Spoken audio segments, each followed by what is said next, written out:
২৭শে September রাত আনুমানিক ২টা রাজধানীর গুলশান এলাকার ছোট একটি চায়ের দোকানে রফিকুল ইসলাম শিকদার ও তার কর্মচারী সাব্বিরকে এলোপাথারি কুপিয়ে হত্যা করে ওই দোকানের আরেক কর্মচারী রুমান। পরের দিন বাড়ির পিছন থেকে সেই দুই ব্যক্তির মরদেহ উদ্ধার করে আইনশৃঙ্খলা বাহিনী।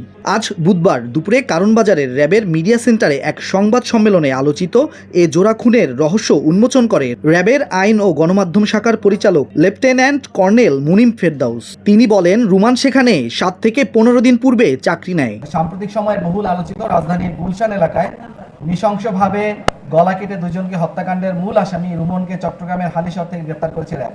ঘুমন্ত অবস্থায় মোহাম্মদ রফিকুল ইসলাম এবং সাব্বিরকে কুপিয়ে জখম করে এবং তাদেরকে সেখানে মৃত অবস্থায় আমরা 28 তারিখে উদ্ধার করি। দোকানের যে মালামালগুলি ছিল, বাসার যে মালামালগুলি ছিল, এগুলি পরবর্তীতে তারা উদ্ধার করে একটি ভ্যান ভাড়া করে সেগুলো সেখান থেকে নিয়ে যায়। প্রাথমিক জিজ্ঞাসাবাদে জোড়া খুনের দায় স্বীকার করেছে রুমান। বেতন নিয়ে মনোমালিন্য ও কথা কাটাকাটির মতো তুচ্ছ বিষয় নিয়ে পূর্ব পরিকল্পিত অনুযায়ী রফিকুলকে ধারালো অস্ত্র দিয়ে মাথায়, গলায় ও শরীরের বিভিন্ন স্থানে আঘাত করে রুমান। র্যাব আরও বলছে, এরপর কফি বানানোর মেশিন, দোকান থেকে মূল্যবান মালামাল ও নগদ টাকা লুট করে বস্তায় ভরে সকাল 7টার দিকে একটি পিকআপে করে পালিয়ে যায় সে। দোকানের যে মালামালগুলি ছিল, বাসার যে মালামালগুলি ছিল, এগুলি পরবর্তীতে তারা উদ্ধার করে একটি ভ্যান ভাড়া করে সেগুলো সেখান থেকে নিয়ে যায়। তিনি প্রাথমিকভাবে স্বীকার করেছেন যে তিনি হত্যাকাণ্ডের সাথে জড়িত এবং হত্যাকাণ্ডের সাথে আরও যে দুজন ব্যক্তি জড়িত আছে তাদেরকে আমরা গ্রেফতার করার জন্য চেষ্টা চালাচ্ছি। র্যাব বলছে, বাকি দুজনের একজনের নাম এখনও জানা যায়নি।